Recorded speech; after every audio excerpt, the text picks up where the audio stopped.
তোমরা যারা আজকে চকডাস্টার নিয়ে স্কুল ঘরে ক্লাসে থাকার কথা, তারা আজকে রাস্তায় পড়ে আছো।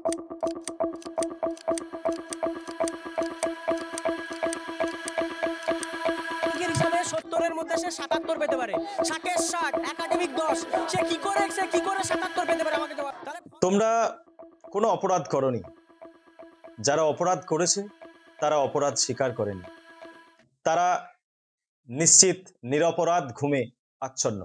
তোমাদের দোষ নেই, তোমাদের যেটুকু করার তোমরা করেছো, এরপরে তোমরা আর কিছু করতে পারো না।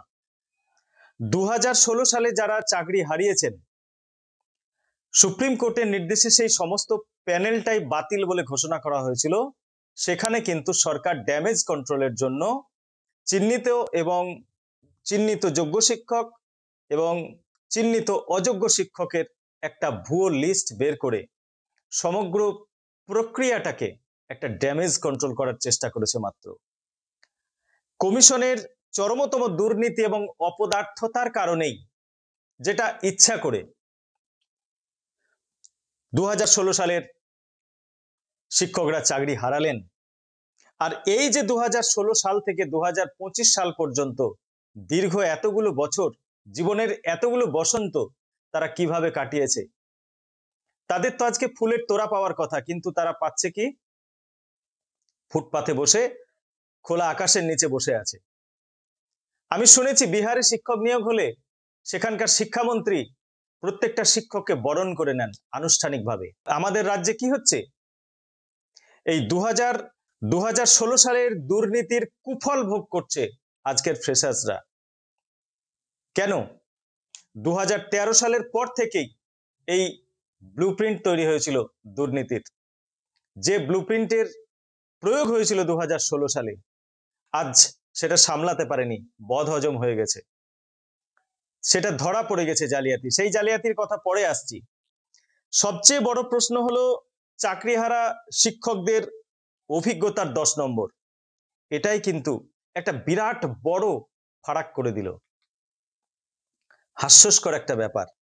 অনেকে প্রশ্ন তুলতেই পারেন, আমি চাকরিহারা শিক্ষকদের প্রতি সহানুভূতি রেখেই বলছি, যেখানে সুপ্রিম কোর্ট সমস্ত প্যানেলটাকে বাতিল বলে ঘোষণা করলো, ইনভ্যালিড বলে ঘোষণা করলো, সেই ইনভ্যালিড প্যানেলের অভিজ্ঞতার নম্বর কিভাবে তারা পায়?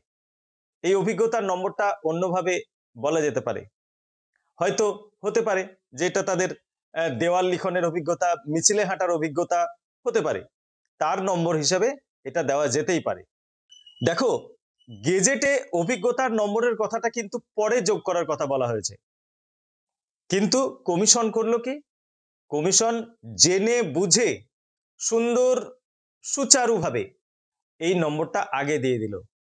যেখানে কাট অফ হওয়ার কথা 70-এর মধ্যে, সেখানে কাট অফ হলো 80-র মধ্যে, এবং 10 নম্বর পেয়ে গেলেন অভিজ্ঞতার জন্য শিক্ষক মহাশয়েরা। ফ্রেশার্সরা পেছিয়ে পড়লো। এই 10 নম্বর বাতিলের জন্য মামলা হলো, তার শুনানি কিন্তু এখনো হয়নি। সেই গেজেট বের হওয়ার পর থেকে একের পর এক মামলায় ঝুলছে এই নিয়োগ প্রক্রিয়া। আমি এই নিয়োগ প্রক্রিয়াকে আগেই বলেছিলাম খুঁড়োর কল। 10 নম্বরের যে কাঁটা, সেটা বাতিলের দাবিতে ফ্রেশাররা রাস্তায় নামলো, ফ্রেশাররা আন্দোলন শুরু করলো, ফ্রেশাররা কেস করলো। 2016 সালের পর 2025 সালে, এই যে দীর্ঘ সময় পর তারা যে একটা সুযোগ পেল নিজেকে প্রমাণ করার, তারা প্রমাণ করেও দিল, কিন্তু আটকে গেল। কিসে আটকে গেল? কাট অফ জটে তাদেরকে নেওয়া গেল না। তারা পূর্ণ মার্কস পেয়েও তারা ভেরিফিকেশনে ডাক পেল না। এর চেয়ে নির্মম পরিহাস আর কিছু হতে পারে না। এটা সত্যি, মানে এই দুর্নীতিটা এমনই দুর্নীতি যে খোলা চোখে দুর্নীতি হচ্ছে, সবাই দেখছে, বুঝছে, কিন্তু কিছু করতে পারছে না। এর জন্য বৃহত্তর আন্দোলন চাই। সমগ্র ছাত্র সমাজকে এগিয়ে আসতে হবে। এমনকি যারা তথাকথিত বুদ্ধিজীবী, এর আগে পান থেকে চুন খুসলে অনেক বড় বড় লেকচার দিয়েছেন, সেই সমস্ত বুদ্ধিজীবীদেরও রাস্তায় আসা উচিত, মিছিলে হাঁটা উচিত, ফ্রেশারদের সঙ্গে থাকা উচিত। দেখো, যেখানে আগে একাডেমিক স্কোর ছিল 35, এখন সেটা কমে এসেছে 10। মানে 35 হলে যে গ্যাপটা তৈরি হতো একাডেমিক স্কোরের, সেই গ্যাপটা কমিয়ে 10 করা হলো যাতে কম হয়, গ্যাপটা কম হয়। ভালো কথা। উদ্দেশ্যটা পরিষ্কার, কি? জটিলতার পথকে আরো জটিল করে তোলা। তারপর তোমরা দেখতেই পাচ্ছ যে রেজাল্টটা বের হলো সেটাকে রেজাল্ট বলা যায় না, ওই চৌধুরীদের সামিয়ানা বের করার মতো, আমি আগেই বলেছি। এবং আনসার কি নিয়ে যে নাটক চললো, প্রথম আনসার কি, চ্যালেঞ্জ করতে পারবে, চ্যালেঞ্জের পরে আনসার কি, সেখানেও ভুল। এখন শোনা যাচ্ছে সেই চ্যালেঞ্জ নিয়ে আবারও মামলা হয়েছে, তারও কিন্তু শুনানি এখনো হয়নি। এইভাবে একের পর এক মামলার কারণে জট পাকিয়ে যাচ্ছে শিক্ষক নিয়োগের বিষয়টা। গত পরশুদিন অমৃতা সিনহা, বিচারপতি অমৃতা সিনহা খুব ভালো কথা বলেছেন। তিনি বললেন যে প্রত্যেকটা পরীক্ষার্থীর ওএমআর সিট তার হার্ড কপি রাখতে হবে এবং কমিশনের নির্দিষ্ট ওয়েবসাইটে এই ওএমআর সিট প্রকাশ করতে হবে, সেখানে তাদের বাবা মার নাম যেন অবশ্যই থাকে, কারণ পরবর্তীকালে যাতে তারা ওএমআর বিকৃত করতে না পারে। এটা খুব ভালো দিক। প্রাইমারির শিক্ষকরাও কিন্তু অভিজ্ঞতার নম্বর পেয়েছে, এমনও শোনা যাচ্ছে অনেক পার্ট টাইমার, অনেক বেসরকারি কর্মীরাও নানাভাবে নানা ফাঁক ফোঁকর দিয়ে, টাকা পয়সা দিয়ে, দুর্নীতি করে তারা কিন্তু অভিজ্ঞতার নম্বর যোগ করে অনেকেই যারা ভেরিফিকেশন লিস্টে আসার কথাই নয় তারাও চলে এসেছে। শুধু তাই নয়, এমনও নজির পাওয়া যাচ্ছে, এমনও প্রমাণ পাওয়া যাচ্ছে যে যারা চিহ্নিত অযোগ্য তারা পরীক্ষায় বসার সুযোগ পেল কিভাবে? এত বজ্র আঁটুনি, এত স্বচ্ছতার প্রতীক, এত যে বড় বড় কথা। একটা সময় তিনি বলেছিলেন যে তুমি অধম তাই বলিয়া আমি উত্তম না হইব কেন। খুব ভালো কথা, উত্তম হওয়া উচিত, উত্তম হওয়ার প্রচেষ্টা, শুধু মুখে বললেই উত্তম হওয়া যায় না, কিন্তু তার জন্য যে ত্যাগ তিতিক্ষা, দৈনন্দিনের তুচ্ছতা সংকীর্ণতার ঊর্ধ্বে ওঠার যে মানসিকতা, সেটা কি কমিশনের ছিল? ছিল না। 2016 সালের পরে পরেই অনেক নাটক হয়েছে, অনেক অনেক নাটক। সেই সমস্ত নাটক এখন ক্লাইম্যাক্সে দোরগোড়ায় এসে দাঁড়িয়েছে, সেগুলো রাইজিং অ্যাকশন। সেই নাটকের এখন রাইজিং অ্যাকশন চলছে, ক্লাইম্যাক্স এখনো বাকি। দেখা যাক ক্লাইম্যাক্স কি হয়। আমি বিশ্বাস করি যারা ফ্রেশার্স ছাত্রছাত্রী, যারা আজকে কলকাতার রাস্তায় পড়ে আছো, এদের শুধুমাত্র এই গুটি কয়েক সংখ্যা দিয়ে হবে না, যত সমস্ত ছাত্রছাত্রী আছো প্রত্যেককে এক হতে হবে, প্রত্যেককে এক সূত্রে বাঁধতে হবে, সবার লক্ষ্য এক হওয়া উচিত।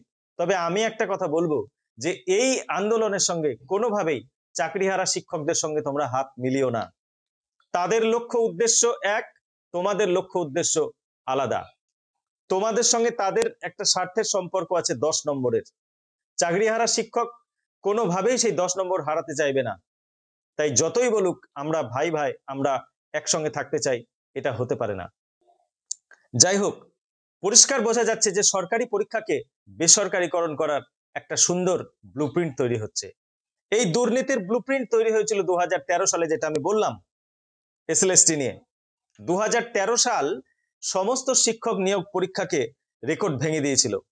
রেকর্ড ভেঙে দিয়ে প্রচুর ছাত্র ছাত্রী এই 2013 সালে নিয়োগ পেয়েছে, শিক্ষকরাও পেয়েছে, আবার ফ্রেশাররাও পেয়েছে, কারো কোনো অভিযোগ ছিল না। তারপর ওই যে বললাম দুর্গাপুজো নাকি, এসএসসি কি দুর্গাপুজো যে প্রতি বছর করতে হবে? হয়নি। 2013 সালের পর 2016 সালে এসএসসি পরীক্ষা হলো।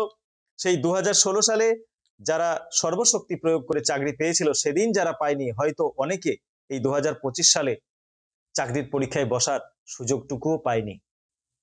বঞ্চনার আড়ালে চলে গেছে বহু মুখ, বহু তাজা যুবক, বহু মেধা। একটা জিনিস মনে রাখতে হবে যে দেশের সবচেয়ে বড় সম্পদ হলো মানব সম্পদ।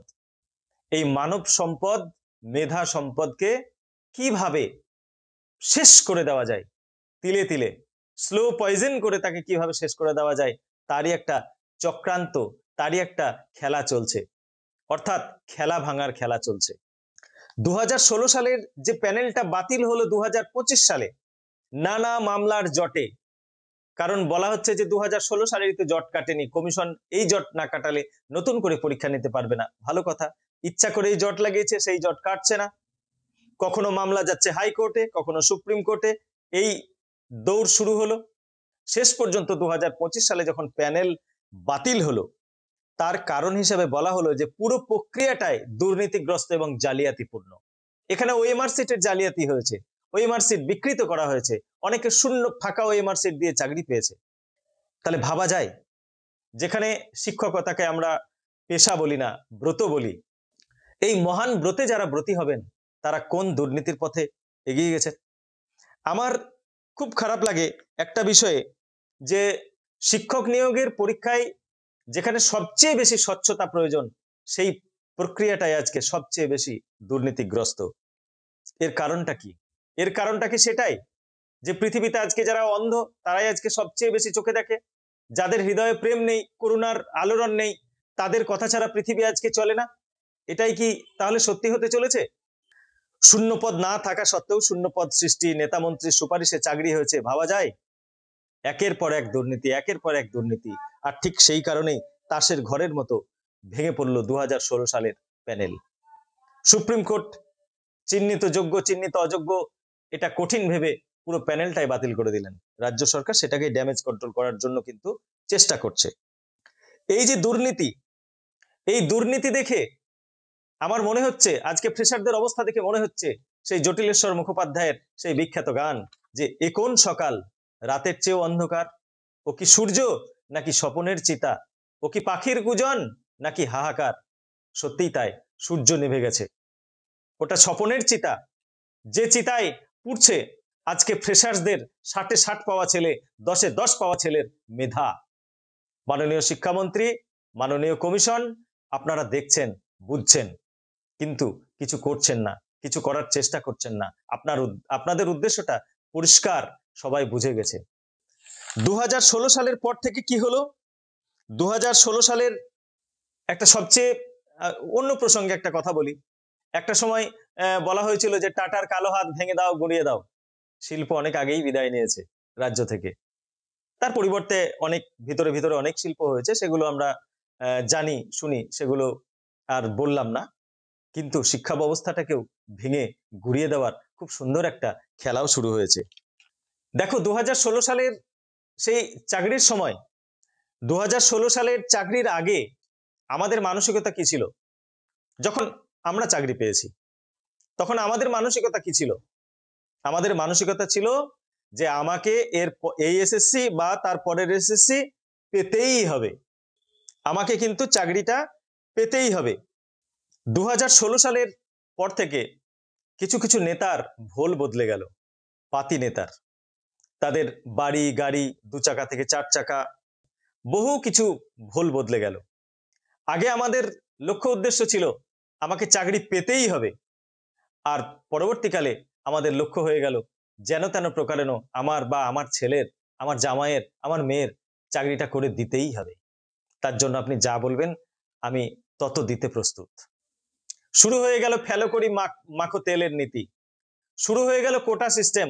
অমুক এলাকায় অমুক নেতার এতগুলো কোটা আছে, ওর এতগুলো কোটা আছে, অর্থাৎ কোটা সিস্টেম মানেই আসন সংখ্যা সীমিত, অতএব রেট বাড়বে, অতএব রেট বাড়বে, ফেলো করি মাখো তেল, তেলের দাম বাড়বে, রেট বাড়বে। তাই হয়েছে। সেই টাকা পয়সা, গরিবের রক্ত চোষা পয়সা নিচুতলার মানুষ খেয়েছে, পৌঁছে দিয়েছে বস্তায় করে উঁচুতলার মানুষের। সেই টাকাই পাওয়া যাচ্ছে খাটের নিচে, বাথরুমে, দেওয়ালে, অমুকের বাড়িতে, তমুকের বাড়িতে, ঠিক আছে? সেগুলো আজকে প্রকাশ্যে আসছে। এটা মাথায় রাখতে হবে। কথাই বলে পাপ কখনো চাপা থাকে না। এই সমস্ত দুর্নীতি, এর কুফল কমিশনকে অবশ্যই ভুগতে হবে, এবং এই কুফল ভোগাবে আজকের ফ্রেশার্সরা, 60-এ 60 পাওয়া ছেলেরা। ঠিক আমি দেখতেই পাচ্ছি সামনে যে বাস্তিল দুর্গের পতন, এই বাস্তুঘুঘুদের পতন অবশ্যম্ভাবী, কোনোভাবেই এটাকে রোধ করা যাবে না। এভাবেই ঘুষের, এভাবেই টাকা দিয়ে চাকরি পাওয়া, এভাবেই টাকা দিয়ে ওএমআর সিটের র্যাঙ্ক জাম্প করা, সব হয়েছে। শূন্য ওএমআর সিট দিয়ে চাকরি পেয়েছে, এভাবেই যোগ্য পদে অযোগ্য লোক ভরে গেছে। আর তখন থেকে কিন্তু শিক্ষার মান ক্রমশ কমতে শুরু করেছে। আজকে ভাবা যায় 2016 সালের যারা চাকরিহারা শিক্ষক, তাদের প্রতি সহানুভূতি রেখেই বলছি, তাদের প্রতি সহানুভূতি রেখেই বলছি যে 2016 সালের যোগ্য চাকরিহারা শিক্ষকদের অভিজ্ঞতার জন্য যে 10 নম্বর দিচ্ছে, আজকে একটা কম্পিটিটিভ পরীক্ষায় যেখানে পয়েন্টের ব্যবধানে র্যাঙ্ক কোথা থেকে কোথা চলে যায়, যেখানে 1 নম্বর একটা নির্ণায়ক হতে পারে, সেই জায়গায় দাঁড়িয়ে একজনকে 10 নম্বর পাইয়ে দেওয়া, উদ্দেশ্যটা তো পরিষ্কার। উদ্দেশ্যটা তো পরিষ্কার। আজকে অন্যায়ভাবে পাইয়ে দেওয়া, এই পাইয়ে দেওয়ার ফলে যে জটিলতার সৃষ্টি হবে, এই জটিলতার জট কাটবে তো? কাটবে না। কমিশন চাইছে তো না কাটুক। না কাটলে ভোট বৈতরণী অবধি পার হতে পারলেই আশা দিয়ে দিয়ে রাজা দেয়। নচিকেতা কোথায় এখন? আমি কথা প্রসঙ্গে ওর গানের কথাই চলে আসছে। নচিকেতারা কোথায়? যিনি একসময় কয়লা মন্ত্রী, শিক্ষামন্ত্রীকে চোর বলেছিলেন, নিজের ছেলেকে মন্ত্রী বানাবেন, এমএলএ বানাবেন বলে গানের মাধ্যমে খুব জনপ্রিয়তা অর্জন করেছিলেন, তিনি আজ কোথায়? তার সেই জ্বালা ধরানো গান, সেই সুন্দর জীবনমুখী গান আমরা আর পাচ্ছি না কেন? তিনিও কি ওই নীরেন্দ্রনাথ চক্রবর্তীর উলঙ্গ শিশুর মতো ঘাস পাতা নিয়ে খেলতে খেলতে ঘুমিয়ে পড়েছেন? নাকি কেউ তাকে অপহরণ করে নিয়ে গেছে? কেউ তার মুখ বন্ধ করে রেখেছে? অনেক প্রশ্ন এসে যায়, অনেক প্রশ্ন এসে যায়। যাই হোক, এই 2016 সাল এবং 2025 সালের দুই প্রতিযোগীর মধ্যে একটা অসম প্রতিযোগিতা শুরু হয়েছে। এই প্রক্রিয়াটা যদি স্বচ্ছভাবে সততার সঙ্গে নেওয়ার, শিক্ষক নিয়োগের চেষ্টা করত কমিশন, তাহলে পরীক্ষাটা দুই ভাবে করতে পারত। হ্যাঁ, যারা যোগ্যহারা শিক্ষক তাদের প্রতি কমিশনের সহানুভূতি আছে, খুব ভালো কথা। আমাদেরও সহানুভূতি আছে, ফ্রেশার্সদেরও সহানুভূতি আছে। তারাও কিন্তু কখনো চায় না, কখনো তারা বলেনি চাকরিহারা যোগ্য শিক্ষকদের আপনারা বাতিল করে দেন, তাদেরকে শেষ করে দেন, তাদের চাকরি খেয়ে নেন। এ কথা তারা কখনো বলেনি। কারণ চাকরিহারা যোগ্য শিক্ষক যারা, খুঁজলে দেখা যাবে এই 2025 সালের যারা চাকরি প্রার্থী অনেকেই তাদের শিক্ষক মহাশয়রা আছেন। তাহলে তারা কখনোই কিন্তু এটা চাইতে পারে না। হয়তো তার পাশের বাড়ির দাদা আছে, কাকু আছে, সে এটা চাইতে পারে না। তারা অত্যন্ত ধৈর্যশীল, ফ্রেশার্সরা অত্যন্ত ধৈর্যশীল এবং মানবিক, তার পরিচয় তারা দিয়েছে 2016 সাল থেকে 2025 সাল অবধি অপেক্ষা করে। আপনারা বুঝুন, একটু সহানুভূতির হাত বাড়িয়ে দিন তাদের দিকে, তাদের কথাটা একবার চিন্তা করুন। 2016 সালে যারা চাকরি পেয়ে চাকরি হারালো আজকে, আর 2016 সাল থেকে যারা আজ পর্যন্ত চাকরি পেল না, তফাৎ কিছু নেই। দুজনেরই আত্মত্যাগ সমান মহিমায় মহিমান্বিত। সুতরাং এদের প্রতি আপনারা অবহেলা করবেন না, এদের কথাটা ভাবুন। এই ফ্রেশার্সরা চেয়েছে যে হ্যাঁ, চাকরিহারাদের পরীক্ষা আলাদাভাবে হোক, তাদের যতজন চাকরি হারিয়েছে তাদেরকে নিয়োগপত্র দেওয়া হোক একটা মিনিমাম মানের পরীক্ষা নিয়ে। কারণ তাদের পক্ষে এখন একটা কম্পিটিটিভ পরীক্ষা দেওয়া কখনোই সম্ভব নয়। চাকরি হারানোর পরে তাদের প্রথমেই পায়ের তলার মাটি সরে গেছে, তাদের অনেক অসুবিধা হয়েছে। তারা ধর্ণা মঞ্চ, এদিক ওদিক, মানসিক চাপ যন্ত্রণায় একজন ছাত্র, ফ্রেশার্স ছাত্র যেভাবে পরীক্ষা দিতে পারে তারা পারেনি। তাদের মেধার ধারও অনেক কমে গেছে। হ্যাঁ, কিছু কিছু শিক্ষক পেয়েছেন, পরীক্ষা দিয়েছেন, হয়তো তারা বলবেন না না আমাদের মেধাকে আপনি ছোট করছেন। না, ছোট করছি না, ছোট করছি না। যদি কেউ পেয়ে থাকে তাহলে সেটা দু চারটা ব্যতিক্রম, সেটা কখনো উদাহরণ হতে পারে না। ফ্রেশার্সদের সাথে সেটা তুলনাতেই আসে না, কখনোই আসে না। ভালো কথা, তারা সুযোগ পেল কিন্তু বঞ্চিত হলো। তাদের এই বঞ্চনা, এর জবাব দেবে কে? কে তাদেরকে সান্ত্বনা দেবে? তাহলে দুভাবে যদি পরীক্ষা নেওয়া যেত, ফ্রেশার্স এবং টিচার্স, তাহলে কোনো সমস্যাই হতো না। এবং দুজনের দুটো আলাদা আলাদা পরীক্ষা নেওয়া উচিত ছিল কমিশনের। কমিশন যদি এটা করতে পারত তাহলে আজকে এই পরিস্থিতি দাঁড়াতো না। যারা 10 নম্বর থেকে বঞ্চিত হলো, অভিজ্ঞতার জায়গায় 0 পেল, রিটিনে 60 পেল, একাডেমিক স্কোর 10-এ 10, খুঁজলে দেখা যাবে যে এদের মধ্যে কারা আছে। এদের মধ্যে যারা আছে তারা নেট সেট কোয়ালিফাইড, অনেকে পিএইচডি হোল্ডার, অনেকে পিএইচডি করছে, অনেকের এমফিল করা আছে। এদেরকে ছোটখাটো ভাববেন না। এদের যা যোগ্যতা আছে অনেক বড় বড় নেতা মন্ত্রীরও তা নাই, মাথায় রাখতে হবে। মনে আছে কলকাতা কোন এক হসপিটালে ডোমের চাকরির পদে আবেদন করেছিল একজন পিএইচডি হোল্ডার। এর চেয়ে লজ্জার কথা আর কি হতে পারে? মেধার এর চেয়ে অপমান, অবমাননা আর কি হতে পারে? এই পরিস্থিতিতে আমি ফ্রেশারদের বারবার একটা জায়গায় স্মরণ করে দিচ্ছি, একটা জায়গা মনে করিয়ে দিচ্ছি, একটা বিষয় ভালোভাবে বুঝিয়ে দেওয়ার চেষ্টা করছি যে দেখো, আমাদের মনে হতে পারে এই যে কমিশন আমাদের আসল শত্রু। আমি আগেও বলেছি, আবারও বলছি, কমিশন আমাদের আসল শত্রু নয়। কমিশন আমাদের মধ্য থেকেই শত্রু তৈরি করছে। কমিশন আমাদের মধ্য থেকেই শত্রুকে নিজের দলে করে নিয়ে বাইরে সে শত্রুতার ভান করছে, কিন্তু ভিতরে ভিতরে সে সেটিংস হয়ে গেছে। আজকে ফেসবুক খুললে, আজকে ইউটিউব খুললে, সোশ্যাল মিডিয়ায় এই ধরনের মুখোশধারী কিছু ফেক পাতি নেতার জন্ম হচ্ছে। মনে রেখো, আমি বলে রাখলাম আজকে, এরাই আগামী দিনে যদি কখনো এমএলএ এমপির ভোটে দাঁড়ায়, অবাক হওয়ার কিছু নেই। এরা রাজনীতির হাতেখড়ি পাঠ নিচ্ছে এই আন্দোলনগুলো থেকে। এখান থেকেই তারা উপকরণ সংগ্রহ করছে, এখান থেকেই ভাবী নেতার তৈরি হচ্ছে, তৈরির প্রসেস শুরু হচ্ছে। তাহলে বুঝতেই পারছো, দুর্নীতির আঁতুড়ঘর থেকে যে সমস্ত নেতার উদ্ভব হবে, সে কেমন হবে? দুর্নীতিগ্রস্ত হবে, এটাই স্বাভাবিক। তাই এক সময় আমার মনে হয় ওই যে যন্তর মন্তর ঘরে, হীরক রাজার দেশে মনে আছে, যন্তর মন্তর ঘরে গিয়ে মগজ ধোলাই করে দেওয়া হয়েছে।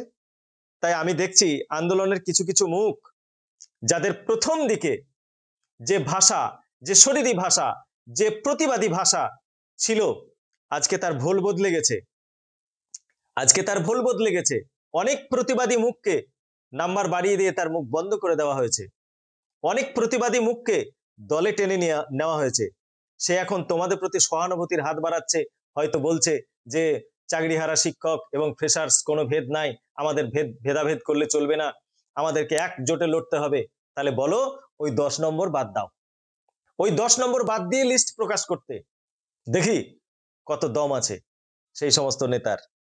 হ্যাঁ, সে এখন বলছে, বন্ধু, ভিক্ষা ভাতা নয়, প্রত্যেক পরিবারকে দুর্নীতিমুক্ত কর্মসংস্থানের ব্যবস্থা, উন্নত স্বাস্থ্য পরিষেবা দিতে হবে। সে এখন এই সবগুলো চাচ্ছে পাকা রাজনীতিবিদের মতো। সেই এক রাজনীতিবিদ, একটা মুখস্থ করা ভাষণ ঝাড়ে, ঠিক আছে, যেখানেই সে বক্তৃতা দিতে যায় সেখানেই সে একই ভাষণ বলে। এরকম একটা ভাষণ দিতে গিয়ে সে মানে প্রত্যেক জায়গাতেই একই কথা বলে।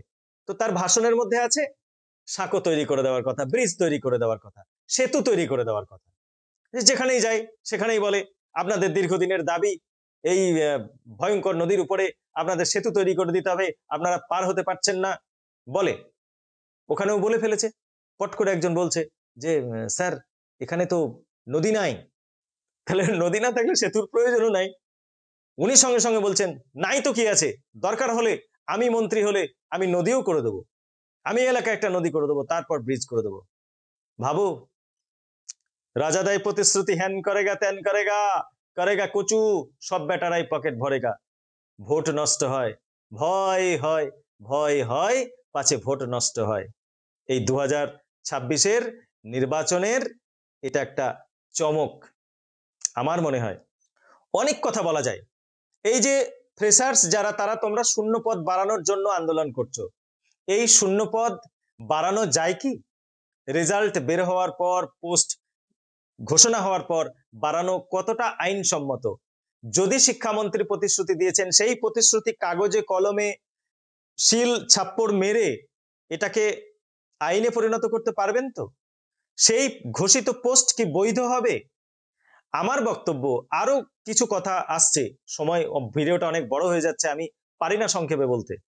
যে যারা টিচার, যারা চাকরি হারালেন, যাদের 31শে ডিসেম্বর অব্দি খাড়া ঝুলছে, 31শে ডিসেম্বরের পর পাঠশালা বন্ধ তাদের। তাহলে 31শে ডিসেম্বরের মধ্যে কি এই নিয়োগ প্রক্রিয়া সম্পূর্ণ হবে? এতগুলো জটিলতা, এত প্রশ্ন, এর সব সমাধান কি 31শে ডিসেম্বরের মধ্যে হবে? যদি হয় খুব ভালো।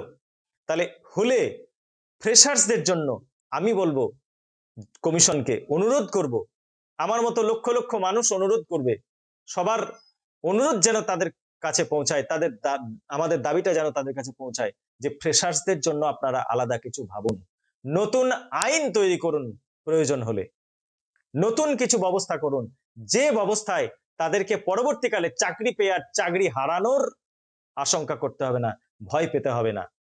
এই 31শে ডিসেম্বরের পর চাকরি চলে গেলে, যদি 31শে ডিসেম্বরের মধ্যে নিয়োগপত্র তারা না পায়, তাহলে কবে নিয়োগ পাবে, কি হবে, তাদের এই যে গ্যাপ, তাদের ক্ষেত্রে সার্ভিস ব্রেক হবে না তো?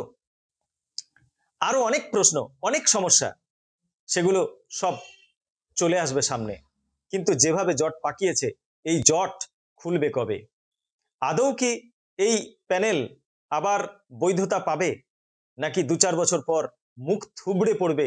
এই কেসগুলো যখন ফলাফল বের হবে, রেজাল্ট ঘোষণা হবে, তখন যে জটটা খুলবে, সেই জটে এই প্যানেলটা বৈধতা পাবে তো? এটা আমার প্রশ্ন রয়ে গেল। তবু আমি বারবার করে বলছি, যারা ফ্রেশার্স তারা আন্দোলন থামিও না, তোমরা আন্দোলন চালিয়ে যাও। তোমরা দেশের যুব শক্তি, তোমরাই মেধা শক্তি, তোমরাই পারো এই সমাজে বিপ্লব আনতে, পরিবর্তন আনতে।